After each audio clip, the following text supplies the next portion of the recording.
either way, we hope it's helpful information for you. Okay. All right. Okay, let's get started. The first objective is we're going to take a look at the 9 diagnosable characteristics for gambling disorder in the DSM-5. It's actually an assessment tool that we recommend, the actual DSM. I'll talk more to that here in a couple of minutes. You'll know the 3 levels on the severity spectrum for gambling disorder. According to the DSM-5, you're going to learn about 4 screening tools to detect problem gambling and behaviors. You will also learn about 2 assessment tools in diagnosing gambling disorder. But I will say at this point, we're going to probably focus more on the screening, but we're going to talk about a little bit about assessing, and then we're going to talk about the 2 themes, or you'll know the 2 themes of the LIBEC questionnaire when we talk about that screening tool. And speaking of review, I'd like to show you guys the gambling definition before we get into the meat of our talk today, right? And remember those 3 components that must be present in order for it to actually be considered really like gambling. Now, if those of you in the network that were in our SureBet 1 training, we talk about this definition. I think it's relevant and important for today's discussion on assessing and on screening. And again, if you're new to the calls here and you're looking to get into treating problem gambling and gambling disorder, it's good to have this kind of as your backdrop if we go through assessing and screening today. Now, there's 3 components to this definition, and the first one is risk. And the client or the person must have something of value on an uncertain event. And this is what drives the adrenaline, like in our action gamblers. It's basically a lot of what our gambling clients thrive on, having that action, having that risk, something at risk, something, that action to keep them going. And that second component is on something that is uncertain.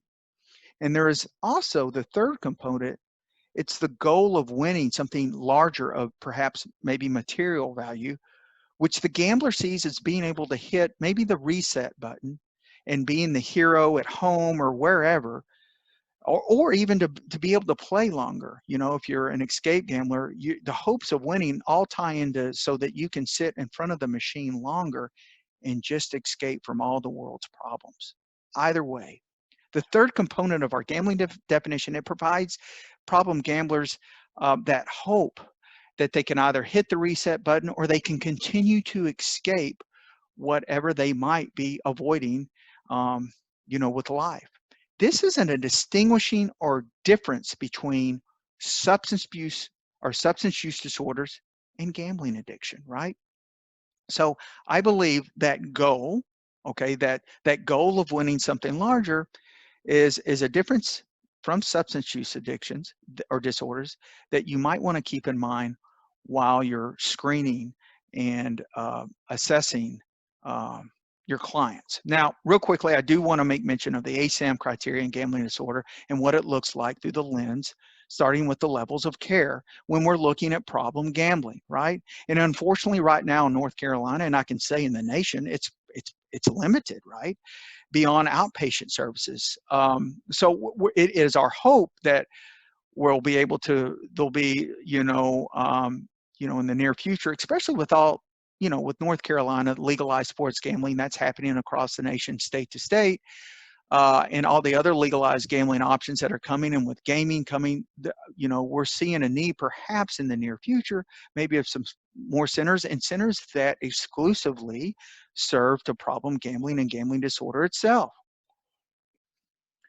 Now, these 6 dimensions, which I know are probably a review to all of us on this call, even if you're new to problem gambling, if you work with substance use disorders, you know these 6 dimensions, and in fact, you know these 4 levels of care. But what dictates where we send and how we refer, and are up to these 6 dimensions, that right? And I want to talk about these 6 dimensions and how they are, I guess, seen through the problem gambling lens, because you're probably very familiar with how these 6 dimensions determine the level of care how you send them through the substance addiction or substance use disorder lens. But let's take a look at this through the problem gambling and gambling disorder lens, okay? What it looks like when we assess through these dimensions. Now, the first dimension, acute intoxication and withdrawal, a lot with gamblers, we're looking at maybe some restlessness, extreme irritability, tunnel vision, shaking. It could be a lot of things that might be connected to a huge financial loss too. Think about that, right? We also need to check for the withdrawal symptoms if we're working with comorbid situations, right? And with comorbid conditions in the mental health field, you guys already probably know that it's the exception that especially when we work with addictions, that it's an exception if it's just a standalone. It's usually comorbid with another condition, a condition. Now, if they are using drugs and alcohol comorbid with their gambling, we should be prepared also to assess when we're looking at dimension 1 and dimension 2, the biochemical conditions. We need to assess for any accompanying physical conditions that are resulting from substances, right? And some of those can be sometimes the withdrawals can be deadly. But we also we need to look at physical conditions that might happen as a result from prolonged periods of gambling, right?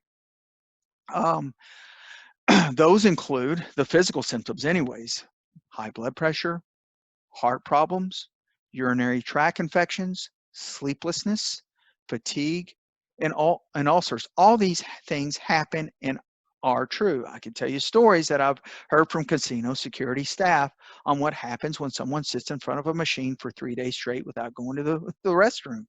I mean, and the adrenaline factor, okay, the adrenaline factor that I just spoke of with that risk, the blood pressure levels are going to be high. So there's a lot that can happen during these 2 dimensions that we need to be mindful of. Now, dimension 3 includes emotional, behavioral, and cognitive conditions. So we need to assess for those comorbid conditions and determine what is primary for treatment planning purposes, right? And which to tackle perhaps first.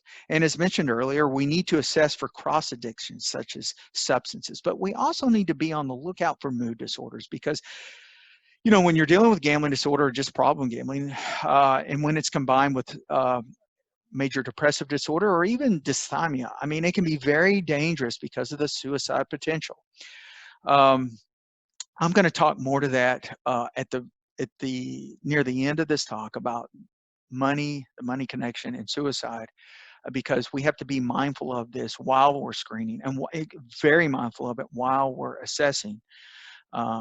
But looking at dimension 4, it includes assessing for readiness to change. So we need to determine what change our gambler is in, just like in substance use disorder. We want to look and see if they are in complete denial, either words in the pre-contemplation stage, or are they in the contemplation stage? Are they motivated internally, or is it just an external motivation? Did they just experience a big loss, or is their spouse threatening divorce? Now, criteria 5, it covers relapse, continued use, or continued problem potential. We're going to want to assess for the client's awareness levels regarding their triggers and where they are at currently to cope with these triggers. What is the client's treatment history? Have they relapsed several times in the past, or maybe, is this their first stab at recovery? And finally, we look at the final criteria, dimension number 6, which is recovery environment. With a gambler, I think we first need to look at their level of debt and see where they're at with it, mentally, emotionally. Have they accepted this debt?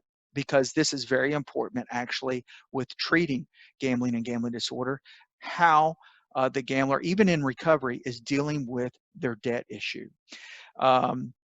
Do they come from a gambling family? Is the family and are their friends supportive? What does the individual's social circles look like? Are they all gamblers? Just like drinking, just like alcohol use disorder, we need to find out what they're coming from and what their environments look like. And do they live near casinos? Do they live, and think about this in North Carolina, with convenience stores, of course, being convenient everywhere near near us, you know, the scratch offs and the lottery tickets. And when they go in to buy, you know, a gallon of milk, and then there's the scratch offs right there in front of them, getting gas at the pump, there's the scratch offs. So all these things we need to consider in this dimension. So all the dimensions should be considered during our assessing phase of the interview excuse me, when we're intervening, when we're assessing, when we're screening our folks. We cover all of this in the SureBet 1 and 2 trainings. And I additionally resourced a great write-up online by Dr. David Mee Lee that was very helpful with tips on this talk that I just did. It's actually cited at the end of this PowerPoint. So I'll make sure to bring up that slide so that you can resource it as well. It was really helpful. So, okay, let's review what a diagnosis of gambling disorder looks like. I think the DSM-5 is a great tool for assessing. But let's first give you a little background behind you know, gambling disorder in the DSM-4 to 5, right? In its former life, gambling disorder was actually it was called pathological gambling. It fell under the classification of impulse control disorders, along with intermittent explosive disorder, kleptomania, pyromania, trichomania. Disorders in this category, you know, include the failure or extreme difficulty in controlling impulses despite the negative consequences. This includes the failure to stop gambling, even if you realize that losing would result in significant consequences. You know, the failure to control impulses also refers to the impulse to engage in violent behaviors like road rage, or even sexual behaviors, fire starting, you know, stealing, and maybe some other self-abusive behaviors. But I think the difference here is what I want to touch on is when we look at gambling addiction in this category anyways. And by the way, you'll see if you start serving this population, I think you'll still see where this is really more readily apparent, the impulsivity of someone who suffers from gambling disorder. But at the same time, and in the next slide, I'll show you why it's been moved to a substance use disorder family, okay? But one of the things I think is interesting is if you think about, let's say, kleptomania or pyromania, for example, you know, their relief, their anxiety, or maybe even euphoria comes really a lot of times after the fact, after the house or the barn was burnt down, or after the underwear or socks were stolen from the department store. Usually that's when, you know, that anxiety is lifted, or with an impulse control disorder, or when, you know, the euphoria sets in. But think about problem gambling. Where does that relief come in? Is it during the act, before the act, or after the act? I always pose this question in the workshops that we do. And, you know, for the most part, I believe a lot of times with problem gambling, it's during the act. It's when the person gets in front of the EGM, the electronic gambling machine, or when they're at the table gambling, or when they're laying the sports bets down, right? It's during the fact that they get some type of relief. Now, I know if they win and they have to go and they have to leave the casino or what have you, a lot of times that doesn't happen, but they do have a certain euphoria after. I get that, but it's really during the fact, especially with escape gamblers, that while they're in front of that machine, that's when the relief comes, not after like the other impulse control disorders here of kleptomania and pyromania. But in the end, I think probably a bigger reason for this reclassification under the DSM-5 shows in these areas a lot of similarities between gambling disorder, right, and substance use disorders in its clinical expression, in its brain origin, how the brain chemistry works. You know, Dan Trulero spoke on this last week. He had the two pictures of the brain. Remember, the brains look a little bit differently when they're engaging in gambling or in the substance. The comorbid or comorbid situations or comorbidity in the physiology and the treatment of gambling disorder are very similar to that of treating substance use disorders. Okay, so with gambling disorder, we have 9 characteristics or symptoms, you know, and people who are diagnosed with gambling disorder, we just need how many? Just 4 of these. Now, preoccupation, it's very similar to substance addictions. You know, it doesn't matter if the gambler is, you know, spending time with the family, playing with their children, date night with their spouse. Their mind is usually planning or thinking about placing that next bet. Just like someone with alcohol use disorder thinking about when am I going to get that next drink, right? They're thinking kind of the same way.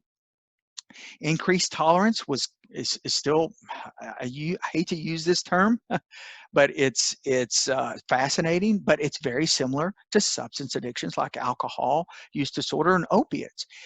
What first took out just a little to get that euphoria, it takes more and more as the condition progresses. Okay, a lot of the folks that we work with on the lines, and you know, a lot of them started with penny slots, dollar bets, that have now they need to bet and risk more for more of that adrenaline rush to win more, you know, to have even the higher hopes of winning something greater. That progresses just as substances do with substance use addiction. Um, Also, we constantly hear on our helplines, I've tried to stop before, or I've told myself I was going to stop, but I wound up back at the casino anyways. You know, that happens quite a bit. And with withdrawal looks like really extreme irritability and agitation. And let me tell you why withdrawal can get folks who have this disorder into trouble, because when they get really irritable, the domestic violence rates with gamblers are really high, and they're bidirectional, meaning a lot of times the gamblers are the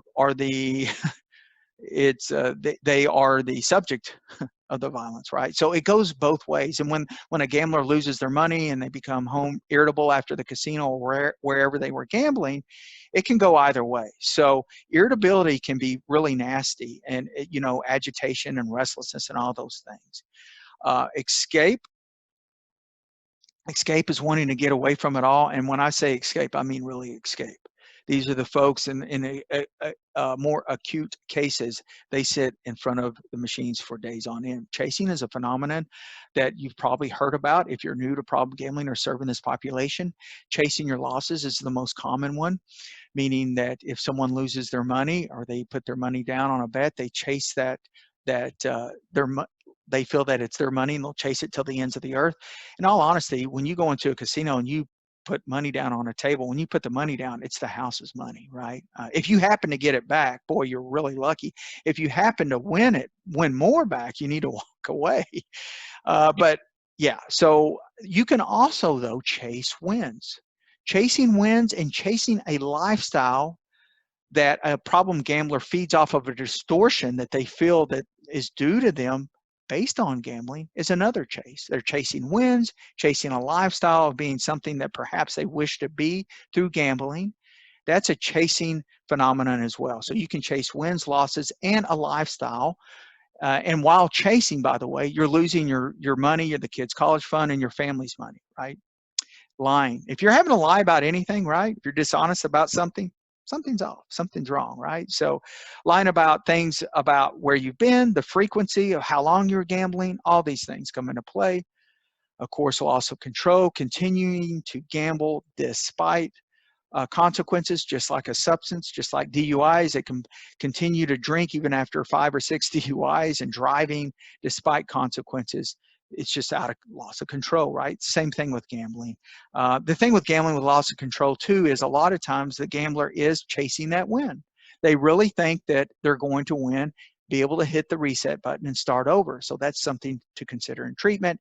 And then finally, uh, the infamous bailouts. Hey, look, if you're trying to borrow money, if someone comes into your agency or your practice borrowing money to recover a debt, a gambling debt, you know, you may not, even if it's the only one out of all 9 of these, they still probably belong in our office or our practice, right?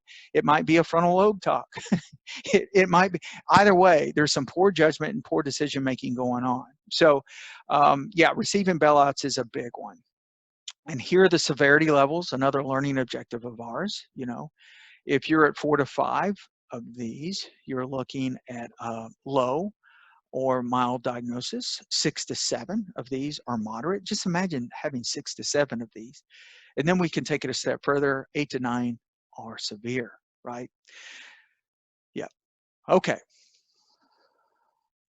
So now that we've looked at the DSM-5 and using that as a tool, and again, you can use the DSM-5, look, have that thing handy as you go through your assessment form that you use in your practice, that or that you use at your agency, using that DSM-5 as a tool that you go down and you mark accordingly those characteristics or symptoms that you're seeing in your general assessment talk. But let's now look a little bit at screening, look at their functions, the purpose and goals of each, and then we'll look at some tools as well. Okay.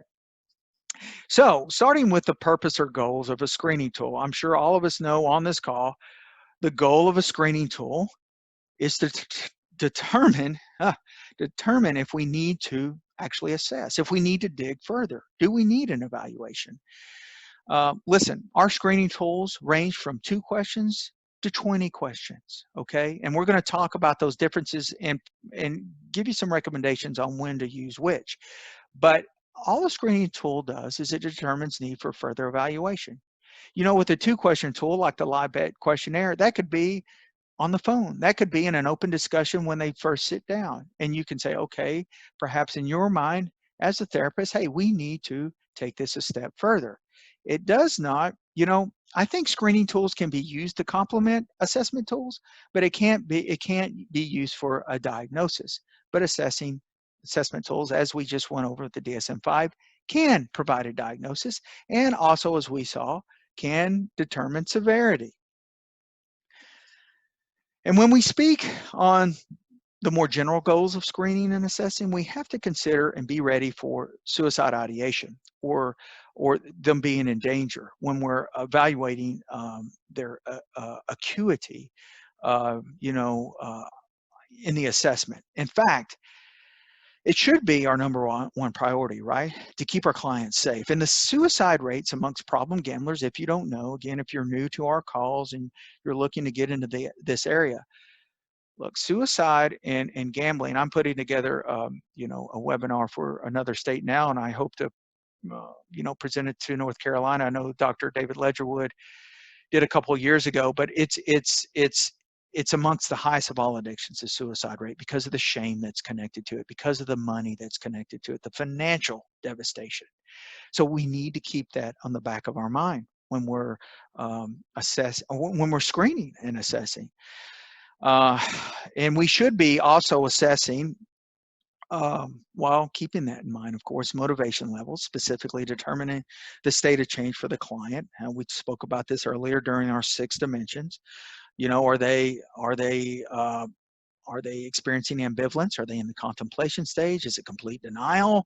Are they preparing? We need to determine that. And then finally, as a result of the screening and assessment stages, we hope to gather enough information to pull together an effective treatment plan or referral, and so that we send them to the appropriate level of care if it's more than just, you know, seeing us in our agencies and practices on an outpatient basis.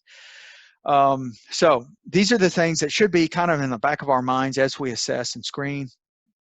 Again, we always need to keep the purpose of screening and assessing during these initial stages. First off, we want to define the presenting issue or why they're actually in our office. We want to establish if they're in danger to themselves of self-harm or experiencing any type of suicide ideation or even homicidal ideation. You know, we need to be evaluating how bad the presenting problem actually is, you know, and see how ready they are to talk about it. You know, for instance, how much time away that they've been spending away from their family in the casino, how much money, and all the energy that's been spent in gambling activities. I know my time working the lines, a lot of times, you know, it was our thought processes, and we were trained to think this way when we answer our lines there. For the North Carolina Problem Gambling Helpline, is it took, where did that person come from to get to the point to pick up, well, I don't know if you pick up the phone anymore, but to make that call, right? Something must have happened. And a lot of times with gamblers, it's financial bottom. because a couple of things, because of the nature of gambling, but two, because of the intensity and the importance that folks place on gambling that have this disorder. It's the most important thing to a lot of gamblers in the world. We're going to talk about that near the end, but also we want to get all the information we can connected to problem gambling and during the psychosocial assessment, to best determine the stage of change, as I said a couple of times already in our talk today. And we want to do all this in order to, again, to make our referrals, to be able to treat them, and to make the best treatment plan for them, so that we make sure that we're taking care of them. Now, when we look at specific tools, these are what we're going to cover today in our toolbox, right? We've got the GA20 questions, the Gam-Anon 20 questions. And by the way, Gam-Anon is Gamblers Anonymous, is answer to Al-Anon, same principles. The SOGS is the acronym for South Oaks Gambling Screen, the Liebeck Questionnaire, the NODS clip, the NODS self-assessment, the brief biosocial gambling screen, which can be self-administered, and some of these can be, but by all means, you can administer these to the client. And then 2 assessment tools, one we've gone over, and then the NODS also has an assessment tool version 2. There are 3 versions of NODS: the self-screen, the screening tool, and the full NODS assessment version. So all of these can be, by the way, I believe, found online. We do offer these for all the network providers on the line. You guys know that we, hey, look, if you're new to this, plan on coming to one of our SureVet 1 or 2 workshops. We provide these tools. They're in the back of our manuals, and we do group exercises. We practice on each other. We do quick role plays. So if you've been to our SureVet 1 or 2, you get a copy of these, but you can look online for any of these. But we're going to talk a little bit more in detail on each one of these. Let's first look at the oldie but goodie, right? This is the first validated screen for problem gambling, okay? And it can be, it's copyrighted to protect its items, but it can be still used by clinicians. We still use it on the helpline. It can be completed by the self-interviewer or concerned other, and it takes about 20 minutes to administer and score. Now, while the SOGS was, as you can see, developed 30 plus years ago, it's still used by many. And again, we still use it on the helpline for North Carolina. And please note that I'm not suggesting, or we're not pushing any particular tool over another, but we do recommend that you review all these tools that we're going to go over today. You use the tool that you feel most comfortable with. And that's how we, train our clinicians at Morneau Shepell. That's how we trained them when we were BDA. That's how I was trained. And a lot of these you're going to use for different situations too. I mean, don't use just the 2 question ones just because it's easy, although, we all been perhaps maybe guilty of that from time to time. But you might want to use a more extensive one like this one to help complement an assessment. So in other words, if you know that the person by conversation or what have you might have an issue, you might want to use one of these longer tools, right? So you can get all the information you need that's going to help you even further into the assessment stage. Now back to the South Oaks gambling screen, there are 16 total questions, and certain questions include several categorical questions to screen for more information about the gambling behaviors that include frequency, types of games played, and who they might have borrowed from in order to pay their debts, if this even applies to your client. Now, interpreting the score, if they didn't score yes on any of the questions, of course, they don't have a problem with gambling. If they answered yes 1 to 4, it's probable. And if it's 5 or more of these questions, and I'm about to show you, I did some quick screenshots, I'm about to show you what the SOGS looks like, then they are probable, it's probable they have gambling disorder. Now, please note and I'll show you I'll show you, what it looks like, but there's a few questions, as I was telling you a while ago, that some of these questions don't even count. This 1 and 2, they don't even count towards that screen. And you're thinking, well, why even use it? Because again, if you think this person might have a gambling problem from a prior discussion, let's say on a phone, and they come in, you got a pretty good idea, you could lead with a longer assessment tool like this to get more information to help you in the assessment. You can include this in the assessment. So reading this screenshot of the SOGs, this first question asks, hey, please indicate which of the following gambling have you done in your lifetime? Played cards for money. Then it asks to indicate frequency, not at all, less than a week, once a week or more. Went to casinos, played the numbers, or bet on lotteries, bet on horses, dogs, or other animals, right? So here we're getting kind of a snapshot of the types of games played and the frequency. Then it asks, what's the largest amount you've ever gambled in one day? It goes all the way up to more than 10,000. Hey, look, if they mark more than 10,000 and that's the only thing that they mark on this screen, does that mean that they have a gambling disorder? Probably not. Again, they may still need to stay in your office for other issues, but that might not necessarily mean that they have gambling disorder. But the rest of these three, with the exception of 3 and a couple others, these all count. And then here at the end, on our key, you've got X's where those aren't actually counted towards the final score. And I told you earlier, just seconds ago, that you could use these answers, though, to help you in the assessment. And there's your key down there. 0, no problems. 1 to 4, perhaps maybe there might be a problem. In 5 or more, there's probably, you could probably, once you do the complete diagnosis, have a gambling disorder diagnosis. Now, our next tool is the GA20. It's another longer screening tool that can be complemented or used in the assessment as well. The GA20 and the Gam-Anon 20 were developed by peer-based groups, and they can be used. They are used in GA. Newcomers are asked to respond to 20 questions, and if you answer 7 or more, a lot of times you're asked to come to another meeting. 6 or more with Gam-Anon, significant others of compulsive gamblers answer yes to 6 or others, and I've got screenshots of these too as well. Again, these questions were developed by GA and Gam-Anon. And from my experience of, conducting workshops in North Carolina and other states, a lot of clinicians like this screen. I like it it's very simple to administer. I like the language. It's very 7 or more, right? I mean, the first question, have you ever lost time from work or school due to gambling? Has gambling ever made your home life unhappy? Has gambling affected your reputation? Very simple, yes or no's. 7 or more, perhaps there might be an issue and you might need to go to an assessment. Here is our Gam-Anon 20, right? In these questions, let me read a couple of these. Is the person in question often away from home for long, unexplained periods of time? Well, that matches up with number 1 here. Have you ever lost time from work or school due to gambling? So it covers a lot of the same things, but from a loved one's perspective through their lens. Number 7, does this person immediately return to gambling to try to recover losses or to win more?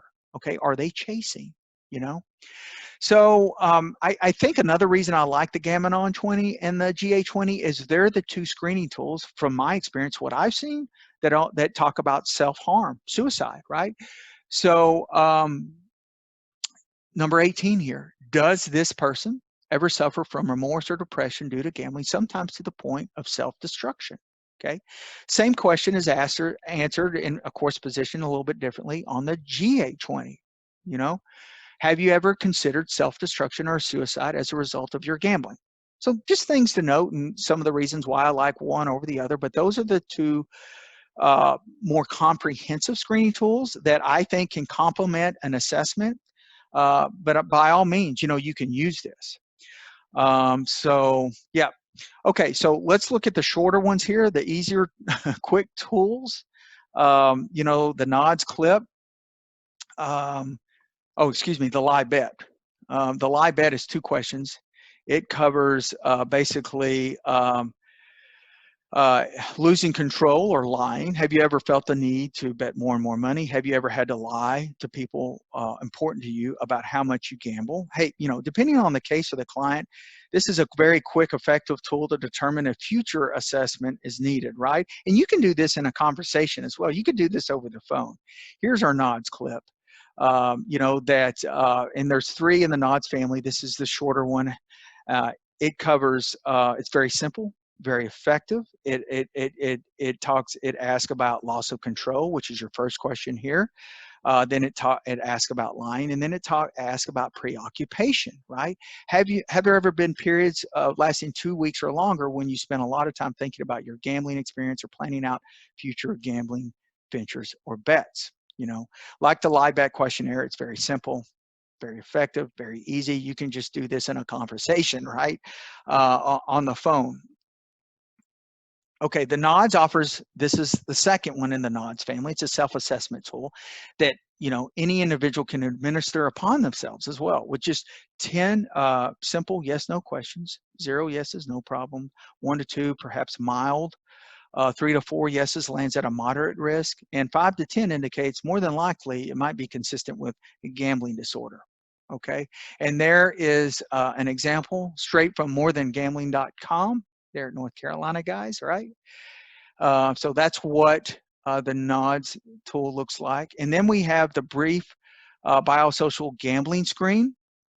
It's intended to be self-administered, but again, a counselor can do it, even a loved one, but they can use this themselves. This is actually on the NCRG website, and it can be found online.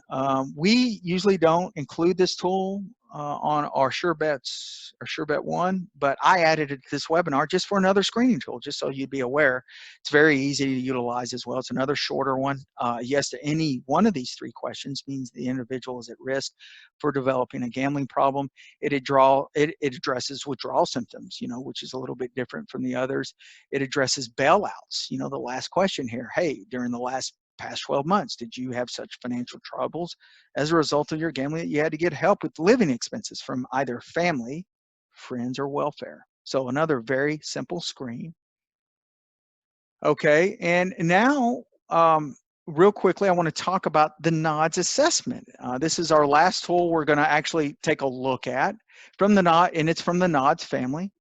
And it was developed by Dr. Rachel Volberg out of Massachusetts. Now, if you've been to NCPG annual convention in July, you've probably heard Dr. Volberg talk and speak. She usually does a lot of great studies out in the community and communities. This one's actually based on the 1999 Impact Commission and based off of the DSM-4. And the DSM-4, remember, it was under the impulse control disorder under that family. Now, it's older, and again, it bases it from the DSM-4, but I do know just the last workshop that I did in Illinois last month, there was an agency that still actively uses this assessment tool. I just wanted to include this as another option for you and give you a little bit of historical perspective of how, you know, of where, you know, some of these tools have come from. It includes 34 yes/no questions, and it determines different typologies that I'm not going to get into here, a type B, a type C, and a type D. If you score, for instance, like I think it's 5 or more of the 34 questions, then you fall into a type E gambler, which is considered to be a probable pathological gambler. But, you know, again, this tool is based on the DSM-4. Take a look at it online or come to our SureBet One training, I believe, or 2, and we cover this. But there's a lot of somewhat moving parts to this one, I feel. But again, it's another option. And you know, again, last month I spoke with an agency that still uses this, and I can't, and I should know this. I don't know if we use that. I don't think we do still on the lines. Well, we usually just mostly screen on our lines and refer. Do short-term counseling, of course.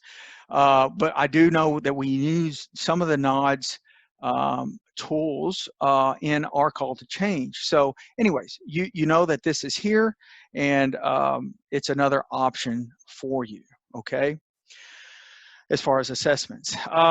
Okay.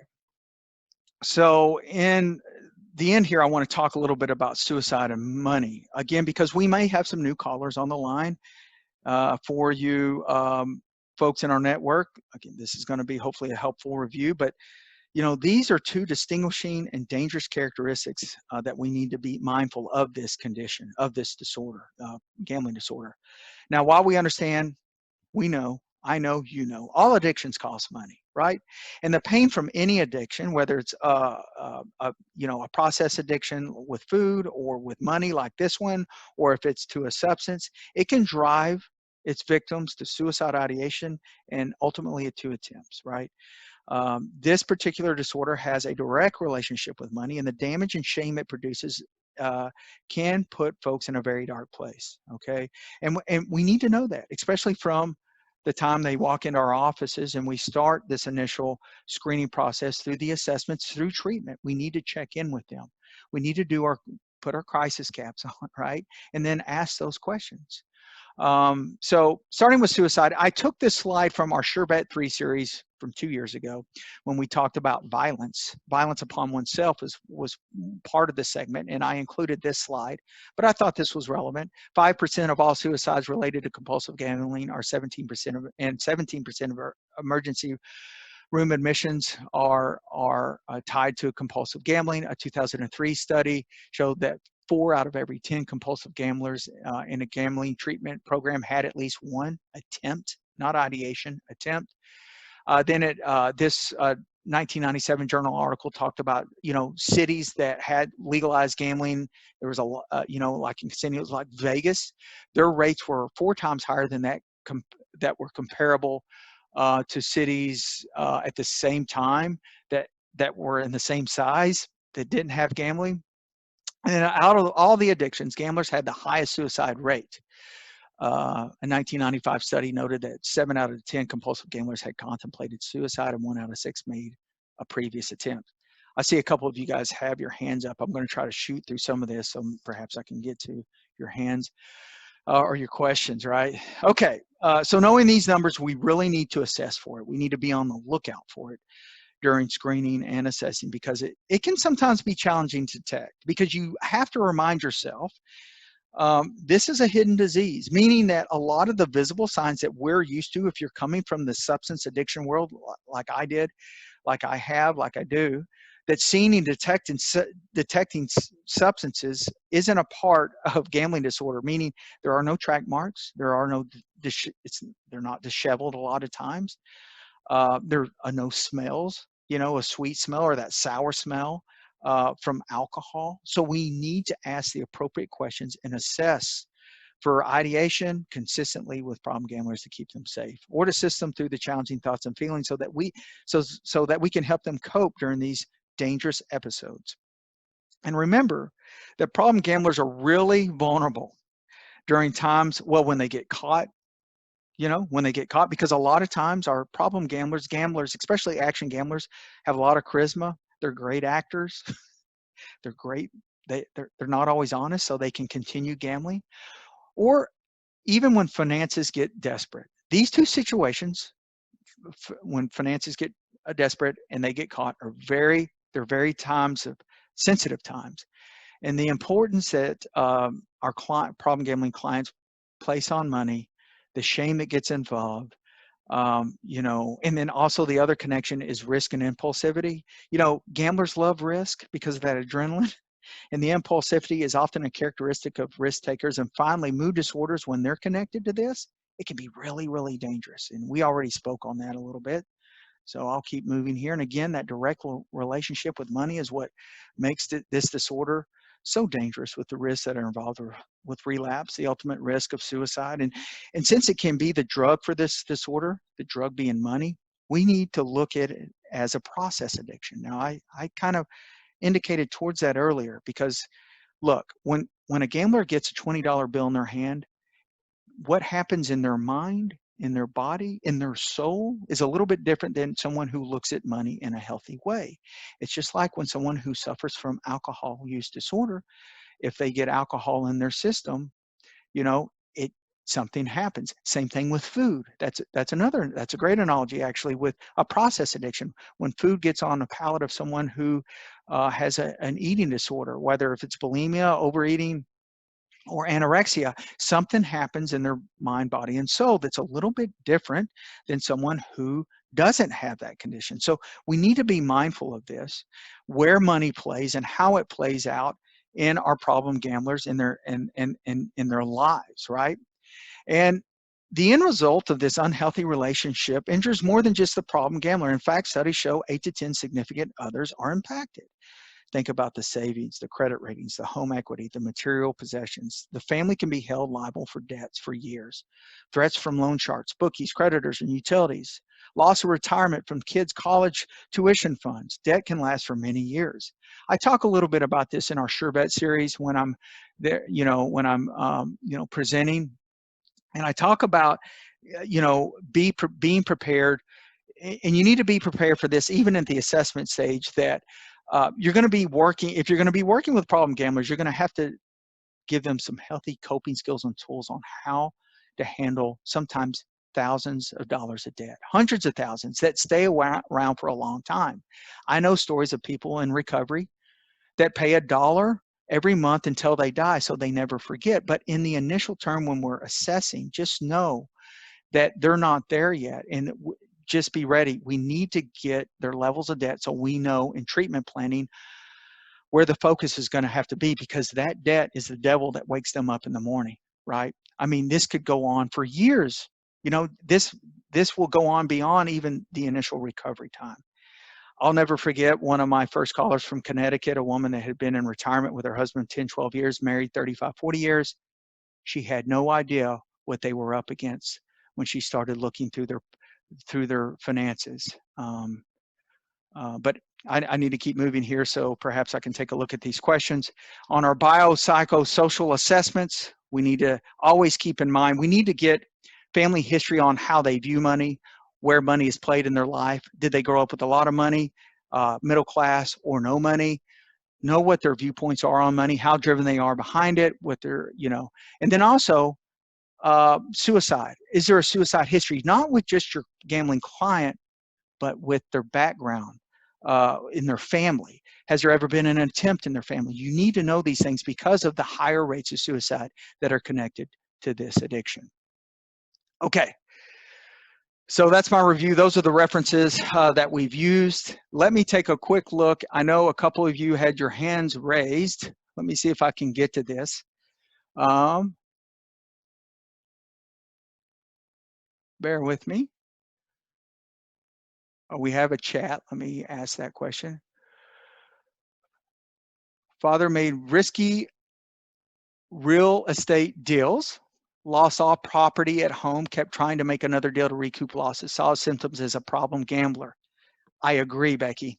So Becky was talking about someone who had made risky real estate deals and kept going on trying to recoup their losses.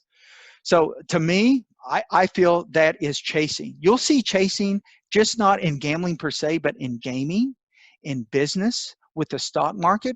And here, Becky has a great example of real estate. Yes, I believe that's chasing. So we've got a couple of our hands raised. And by the way, it's at 1 o'clock. It's at an hour. If you guys have to get back to work, I want to thank you before I get to, or try to get to these other two questions. I want to thank everybody who was on, but let me, if you have to leave, thank you again. There will be a the recording will be on the UNC Springboard Behavioral Health website. It should be on probably today. I've already submitted it. So, and we want to welcome everybody and take a look at that website for our upcoming, I believe it's April 26th when Dr. Cox presents on his next webinar. I believe it involves problem gambling and trauma. So let me take a look and see if I can find where our two hands were raised here. I cannot. So I'm going to research this and see what questions were out there and get back with you via email. Again, thanks everybody who was on the line. Everybody try to stay healthy, take care of yourselves, and have a good day. Thank you.